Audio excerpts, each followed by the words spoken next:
I'm Bryce Butler from Access Ventures, and this is More Than Profit, a show where I talk with founders, investors, entrepreneurs, and leaders of all kinds about living and working with purpose, how they do it, and why. Well, my guest today is Betsy Biemann. She is the CEO of Coastal Enterprises out of Maine. They're one of the most well-known CDFIs in the country. I think well-known for actually doing really innovative work and supporting businesses and quality jobs across the Northeast where they operate. And so I'm excited to talk with her today about jobs, specifically quality jobs, good jobs, because especially as you think about the labor market and some of the reports that have come out of late, even in CNN yesterday, talking about the number of Americans that have elected to leave the workforce and the impact that's been on communities across the country. And so Betsy, she's an expert in this area. She's a former job quality fellow with the Aspen Institute and just has a ton of experience. And I really enjoyed our early call just to kind of prep for this time together, just learning about all that CEI is doing in this area of good jobs. So Betsy, thanks for joining us today. I wanted to start off on our podcast. We normally like to look at kind of the person behind the story a lot and get to know kind of what's gotten you into this work. How did you find yourself in this work? And so maybe start off for us, where are you from? And as you kind of got started in this work, what's inspired you along the way? How did you find yourself going to Harvard and then also getting an MPA at Princeton? Like how did your career path kind of even get you to those places? Well, it was not direct. I'll definitely say that. Never is. I think if you asked me if you could go back in time and say, did you know that when you're in your 50s, you're going to be running this organization in Maine and financing small businesses and growing good jobs, I would have been a little shocked and a little confused as to how I got from there to here. But when I look back and think about my sort of roots and my upbringing, it actually does make some sense. I'm the daughter and granddaughter of immigrants to this country, of folks who sort of fled Southern and Western Europe, fled sort of political and economic insecurity to build a new life here in the U.S. My grandparents came here from Greece, 100 years ago and settled in a small town in Massachusetts. And my grandfather worked in manufacturing eyeglasses and was able to raise 9 kids, send, most of them to college or into the military, wow. And, secure a decent livelihood for them and start this was in a small rural town in Western Massachusetts, founded a Greek church in his community and would, had a little horse and cart and would, once he got settled in the wintertime, would bring sort of firewood to some of the newest immigrants to the community because he knew they'd be might need some wood to keep their families warm. And my dad came here with $40 in his pocket and a PhD in chemistry, and ended up working at MIT for his career, not only making really interesting scientific discoveries, but worked on a couple of the Apollo missions and the Viking missions to Mars in the 70s. Wow.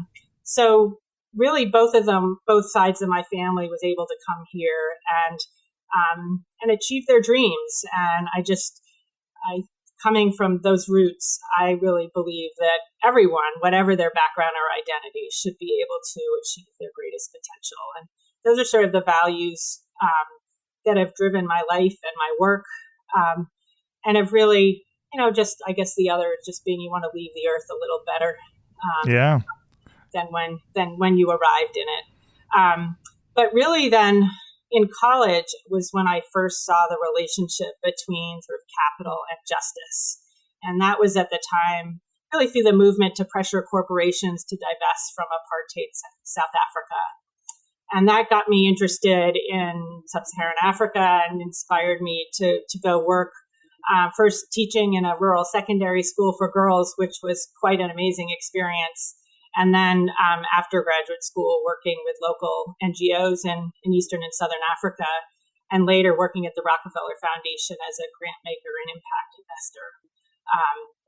So that was, back in the 90s and the 2000s. And then I moved to Maine in 2004, 2000, very beginning of 2005. And since then, I've really dedicated myself to growing a more dynamic economy here, and as well as regionally and nationally. And we can talk about how we do that, but with a real focus on the communities and people being left behind and shut out. Yeah. So your bachelor's, at least from my research, was in biology and a history of science. So help me understand. So capital injustice. So how did you get turned on to that even in college? Well, I think, I went into college. My dad, as I mentioned, was a chemist, and my older brother, he rebelled and became a molecular biologist. But I was the real rebel of the family as the younger of the two of us. And after spending a couple of summers doing scientific research, I realized, I really find sort of science and knowledge exciting, but I don't want to be a scientist. And so then I had to figure out, well, what was I going to do? And as I said, it was, in the early to mid 80s was when folks were really trying to pressure the apartheid South African government to change and to recognize the sovereignty of everyone who lived in South Africa, the native South Africans. And that just sort of opened a new world for me. And the other piece was just wanting to give back, wanting to use knowledge and to make the world a little better. And was fortunate to applied for and got a Rotary scholarship, which is how I was able to go to Kenya and teach, which was obviously a transformative experience in itself. Yeah, that's great. It's where I get my license plate on my car, which says Twiga, which only if you know Swahili and know that means giraffe. That was my students' nickname for me because I was about a foot taller than all of them. I'm just under 6 feet tall, and they were not. That's amazing. That's amazing.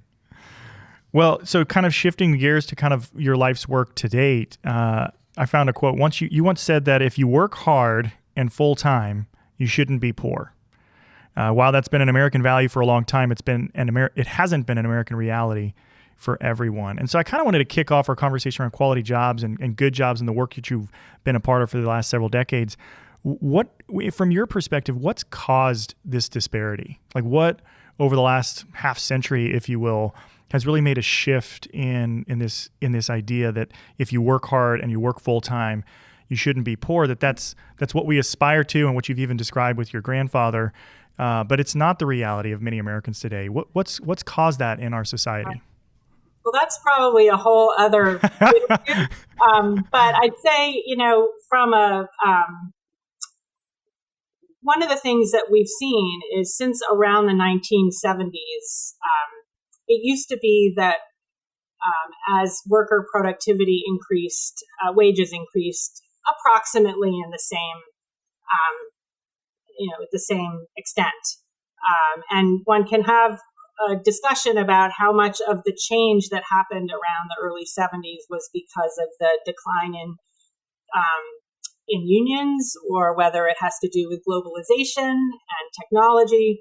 But for a whole bunch of reasons, starting in approximately the 70s, as worker productivity continued to go up, less of the benefit of that accrued to workers. Here in Maine, if you look at the wood products industry, certainly globalization and technology significantly has changed our wood products industry and reduced the number of jobs. And CEI was founded in the late 70s, and I don't think it was an accident that Ron Phillips, who founded CEI and ran the organization for the first 38 years of its existence, really saw that no longer could you graduate from high school and make a decent living as a lobsterman or working in the woods or working in manufacturing companies, but that we needed to be adding more value to the natural resources that are so abundant here in Maine, and to do so sustainably in order for people to be able to either have decent wages as a worker in a company or to start their own small business and be able to get access to capital and business know-how so their small business could thrive. Yeah. Well, and I think, so when you came to CEI, I mean, obviously financing a lot of different entrepreneurs and their dreams across the Northeast, focusing on workforce. So I think it's one of the only CDFIs that actually kind of marries the two, capital and workforce. But you've actually made Good Jobs a pillar of CEI. So I guess one of my questions would be, what would be your definition of good jobs? And why is that an important differentiation from just talking about jobs? Because like in the media, oftentimes we just hear jobs or prevailing like a living wage. Why are those what are they missing, and why are those insufficient things to focus on as we look to rebuilding our economy, especially in a post-COVID world? Sure. And first, I should note there are a couple of other peer CDFIs that do focus on good jobs, so we're not the only folks.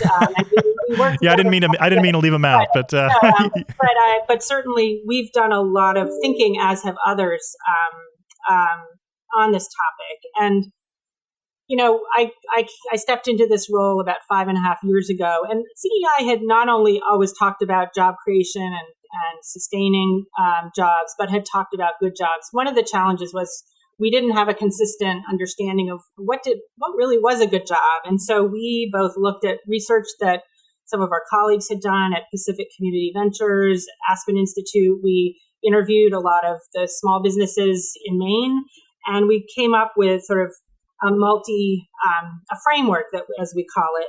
And it really is 7 elements. One is the job providing a living wage? And happily now, MIT has a good jobs calculator. And so you can actually go on for any county in the country and look at, for a single adult, for 2 working adults with 2 children, the whole spectrum of different types of families, sort of what is a living wage. The second part is basic benefits. And for us, that's paid time off. It's health benefits, and that might be access to health insurance, but it could also be a health stipend. There are different ways of organizing that. And the third is around sort of retirement savings. Does it help you to accumulate sort of assets and savings for your future? The final part is what we call a fair and engaging workplace. And that is, do you know on sort of Sunday night what your schedule is for the next 2 weeks? There are many people who don't. And that is not only very stressful, but it's also very expensive, because if you have kids and need to be lining up childcare with a schedule that is not always 9 to 5 or 8:30 to 4, you're going to need to rustle up some childcare, and that may either be not very good childcare and also can be more expensive childcare, but it's also just the stress level.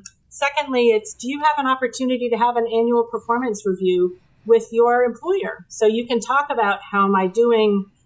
How can I advance in the company, et cetera. And finally, do you have access to some training and skill development that helps you to advance in your work? So we have this good jobs framework, and for companies that we finance or are working with, we often do, we'll go in and meet with the entrepreneur, the operations manager, head of HR, if they are big enough to have one.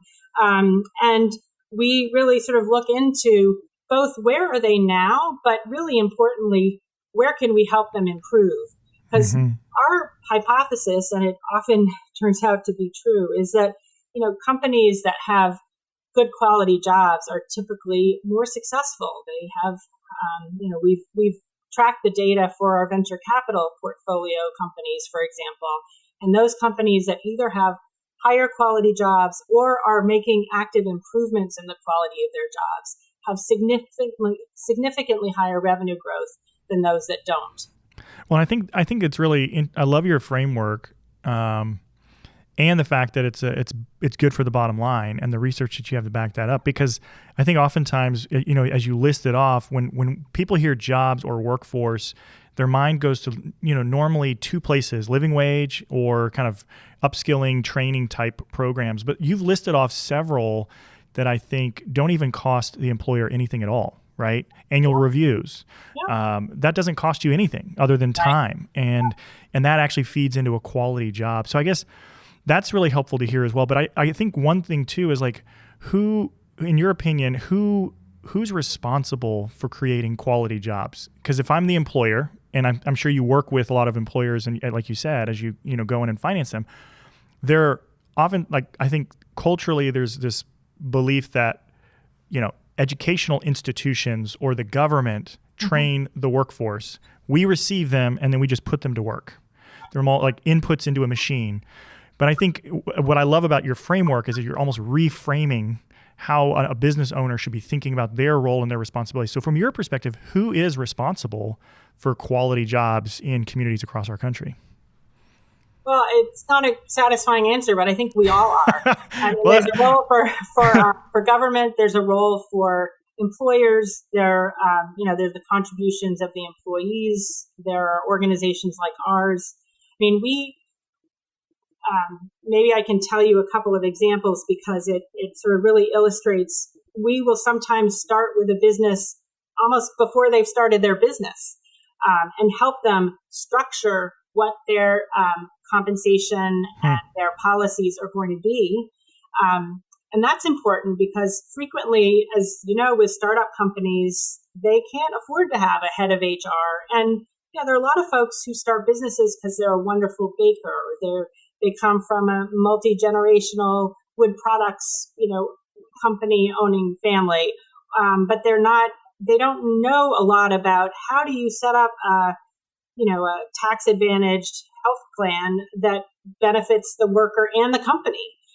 So that's a value there, where we can work with the company and help them to do that. So sort of I mentioned wood products industry. We worked with a 5-generation family company where the wood products industry has really been transitioning in Maine, and needing to innovate and sort of diversify. And there's a father and son business we've worked with that said, gee, we're going to start up our company right next to a sawmill and take the sawdust and shavings and sawmill chips that come from that nearby mill and manufacture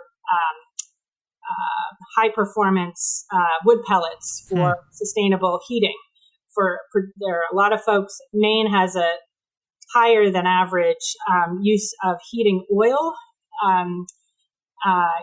than other states, and a lot of folks have been trying to transition over the last decade or so to use these wood pellets. But they, before they even, as they were literally building their facility, and we were financing some of that, we were working with them to help them hire workers, get access to training resources so they could be trained in welding and how to use the equipment.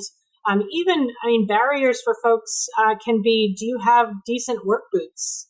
You can't work in a wood pellet manufacturing facility without work boots, and typically that's not something that your employer buys for you. But so we had someone on our team who helped pull together some of these training resources and these. Help them structure an employee benefits sort of package so that folks are earning a living wage, covers 100% of their employee healthcare premiums and matches their health savings accounts, and they have 3 weeks of time off a year, and sort of got them started on a strong footing. And then and they've now doubled in size from 7 to I think 15 employees. And they're starting a new shift in 2022. That's great. So then compare that to a company in the Bangor area that's a veteran-owned commercial and residential cleaning service. They had been operating for a while, and we worked with them to improve their their wages and their healthcare stipend. They now have a subsidized gym membership, employee assistance program and that kind of thing. But that was a company that had been, in operation for some time. It wasn't a startup. But in both ways, we're able to leverage our capital. We're able to leverage our more general business advisors. But we also have folks on our team who are specifically have skills and knowledge around workforce issues and specific skills and knowledge around some of our natural resource-based industries like farming, food and beverage manufacturing, fisheries and aquaculture, and renewable energy. So we're able to sort of leverage that expertise with these companies, and they, they really see the value. Well, and the expertise is important because I think what I hear kind of through some of these examples is working with the founder and in their context and in their industry, helping them activate their own creativity and imagination around how they can better support their workforce. So I'm hearing really cool and unique ideas because, there's some that I'm familiar with, employers that do kind of a savings match program because that's what their workforce needs. Or, you work here and we'll put you through some sort of training. We'll match your down payment on your first home. Or another one that's like, the retirement benefits that go unused and saying like, look, we were willing to match up to 6% for retirement. You can elect to match that towards student debt repayment. Exactly. And then they're able to really support their workforce in the ways their workforce needs it. But oftentimes they just don't even ask those questions. And because now you're coming in as a capital provider and through that influence of capital, sitting down with them and helping them to see that this is a way to support their workforce and even grow their bottom line by doing so, which is a beautiful, beautiful picture. So I love it. Definitely, you can't use a cookie cutter approach. Every business is different and it depends on, who's working there, what are the needs of there's a great story. We worked with Musam Valley mushrooms, and they grow and sell mushrooms in grocery stores across New England. And they had their supervisors were needing to spend time like before and after their regular shift, putting together the the sort of cardboard boxes that are that they package then the mushrooms in, and it wasn't a very good use of their time. So we helped them to actually restructure the job functions and worked with a local vocational rehab group, and were able to sort of create a job sort of twice a week for a couple hours each time folks came in. People who had disabilities and were currently unemployed wanted to work, but there wasn't necessarily a job that fit their capacities and needs. And so we were able to work with the rehab folks. They would have a job coach come and train the first person and came and sort of supervised them as they got started over the first period of time. And that person really flourished, and the supervisor and other worker morale flourished too, because they didn't have to spend the time at the beginning and the end of their shift putting together boxes. And that person actually ended up being promoted into the regular workforce, and then a new person was able to come in. So now there are 5 people from Voc Rehab who are working at that business. And they were people who were previously not participating in the workforce. They're excited to have this job. The company is excited because their workers are doing jobs that are a better fit for their capacities. And it's been a win-win all around. But again, it's sort of, we had some of the workforce know-how that the folks in the company didn't have. They hadn't thought of this as a possible option. Well, and I think that's important to note, which is you have the workforce know-how and the industry expertise, because sometimes it doesn't matter what industry you're in. Like, you get so kind of almost tunnel vision, just focused on the work, and you're able to kind of come in and give them a more expansive view. Like even the work boots idea that you came up with, like they may not even notice that. and say like, oh my gosh, yeah, you're right. And that how inexpensive of a provision for their workers to be able to provide work boots, even a partnership with Red Wing that'll show up on site and they have a lifetime guarantee, like those very simple things that the employer probably would love to provide, but just didn't even think about is a really cool way to provide value. I was curious, given the expanse of CEI, both rural and urban, kind of across the Northeast, have you seen any differences between kind of rural populations and urban populations, or rural businesses and urban businesses, as it relates to kind of creating quality jobs that you've just kind of learned through your experiences? Or is it really more kind of business specific, industry specific, agnostic to where they're located? Does that make sense? Yeah, I guess it's a good question. I would say I think it is more business specific than it is an urban versus rural thing. One of the things, though, that we certainly notice is that in urban areas, many CDFIs are a little more specialized. So they can focus on the financing because there are the folks with the workforce and the industry expertise sort of in the ecosystem. Whereas we find that there's less of that dispersed through rural regions. And so we really need, not only is it important to be bringing these together, but in fact, our financing is more successful because we have that industry and workforce expertise. And vice versa, sometimes our financing is more successful because we have dozen and a half of these business advisors. And so we work with last year we worked with over 2,000 entrepreneurs, but our small business loan portfolio is a little under 400. So we work with many more companies than we finance. But the folks who are working with entrepreneurs are often helping them to grow to a point where they need capital. And sometimes we are the best source of capital for them. Sometimes we are not. We certainly encourage them to go to where the best capital is for them. But we see a real sort of symbiotic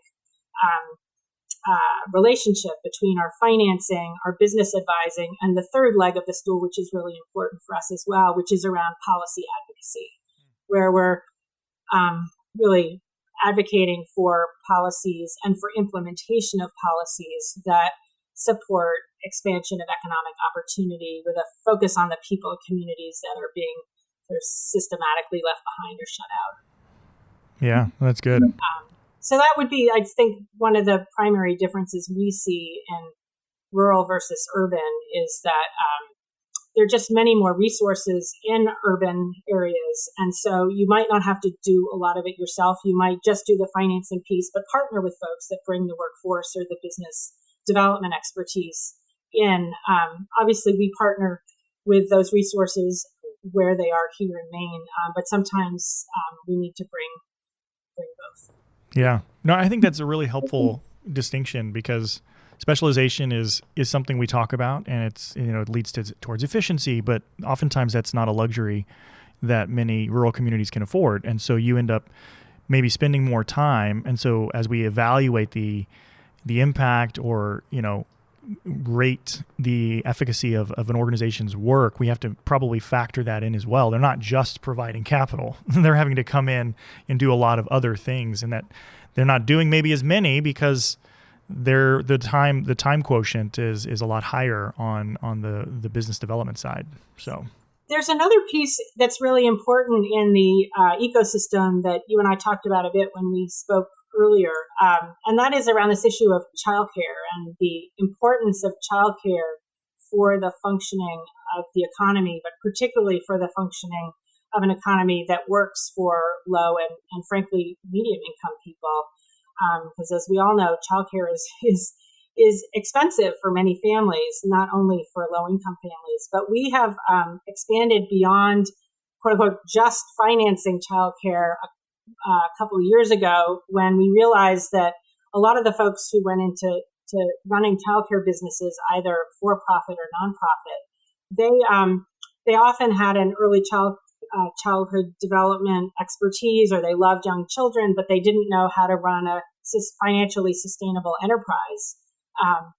And we started an initiative called the Childcare Business Lab, where we're now working with folks who want to start new childcare programs in our rural regions and in a really interesting and important community called Lewiston here in Maine, where we work with folks who want to start a new program. It could be in-home, it could be a center-based program. We work with them as a cohort and really help them do the kind of enterprise planning process, simplifying some of the complexities. It's sort of a highly, as it should be, a highly regulated industry, but also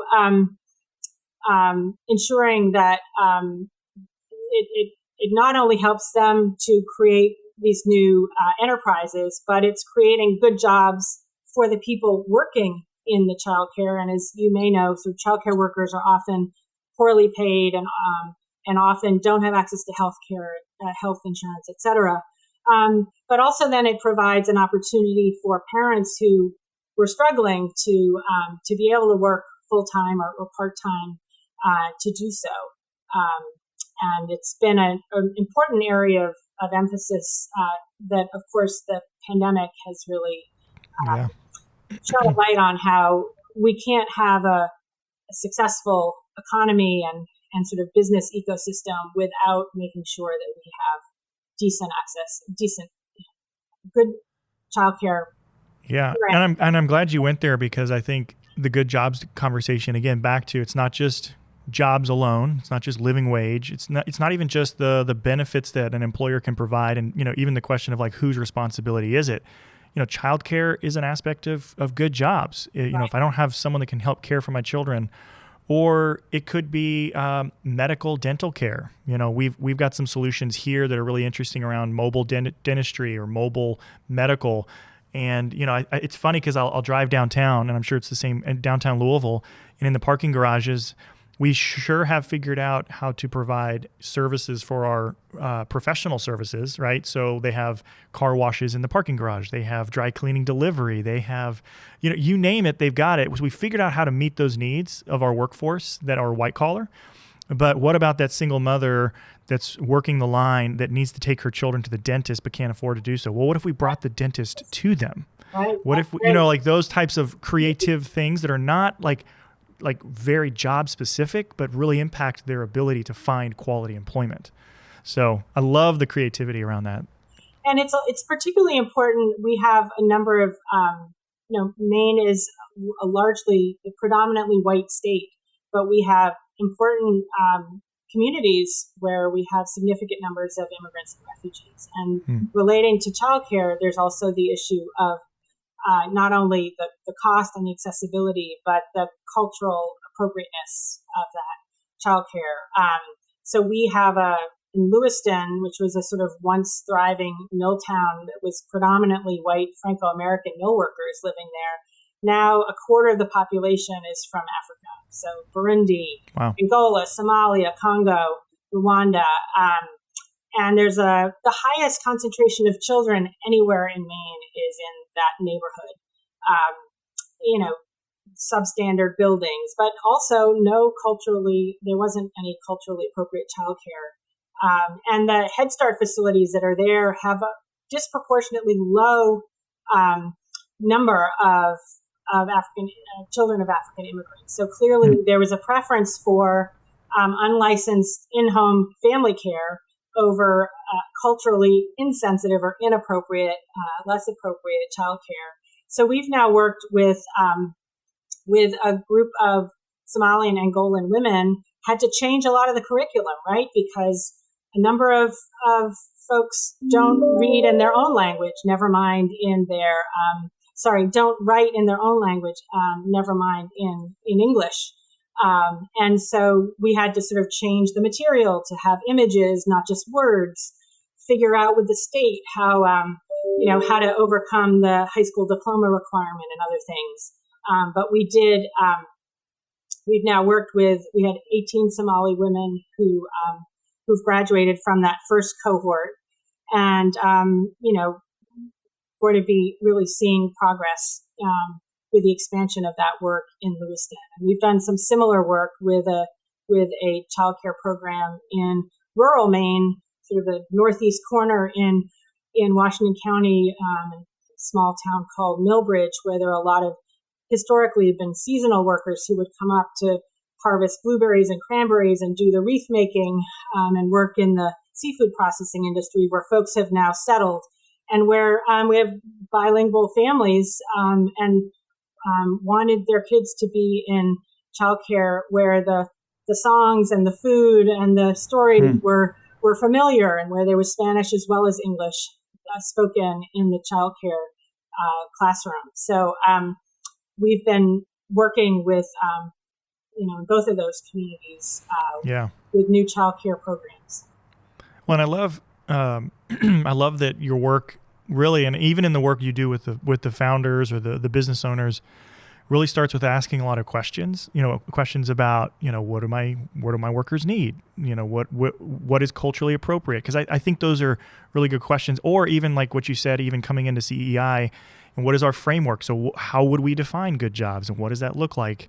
Which kind of leads me. It's kind of a little off from the good jobs, but I think related. In my final question, I wanted to go more towards your work, even with the Rockefeller Foundation when you were an associate director. In our previous conversation, you talked about that at Rockefeller, you never wanted to evaluate a program that was younger than 5 years, and that kind of stuck with me. So I wanted to hear you. I wanted to have you expand on that a little bit, and then also now you're 5 years into CEI. So what does that look like to start to even evaluate your own work and the efficacy of the good jobs initiatives that you've put into place while you're there? Yeah, that story was because I read a paper, and I'm trying to remember who wrote the paper. I think it might have been, I'm not sure, so I don't want to say who it might have been in case I'm wrong. But folks who had looked at program evaluation across many evaluations, and what they found was that if you evaluated a program sort of too soon, you weren't really evaluating or getting a clear understanding of what the true impact of that program could be. That it takes a number of years to sort of fine tune the practice of that intervention, of that kind of initial learning, because you don't always get it right at the beginning, right? You're always learning. We're adaptive.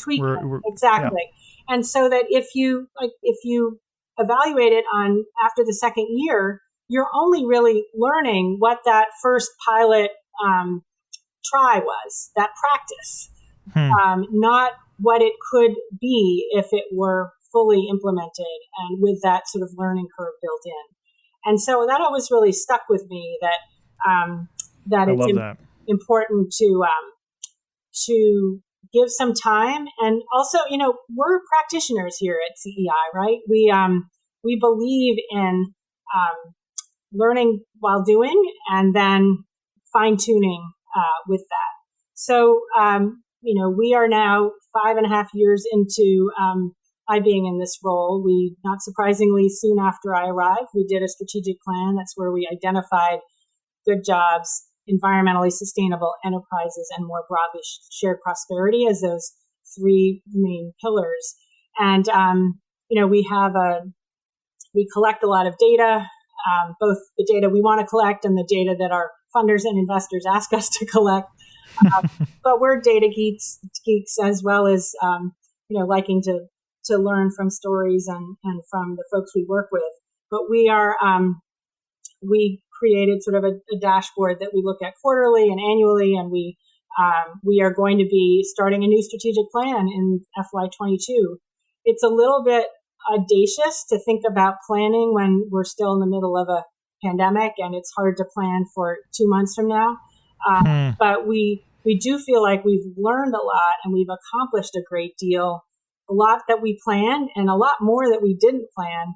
And we want to take a step back and understand, how do we now build on that, leverage that, and keep moving, because there's a lot still to be done.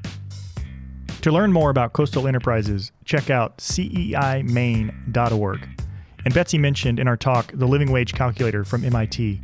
We've linked to that in our show notes if you'd like to check it out. As always, stay up to date by subscribing wherever you get your podcasts. And while you're there, drop us a review so that others can find us as well. More Than Profit is a production of Access Ventures.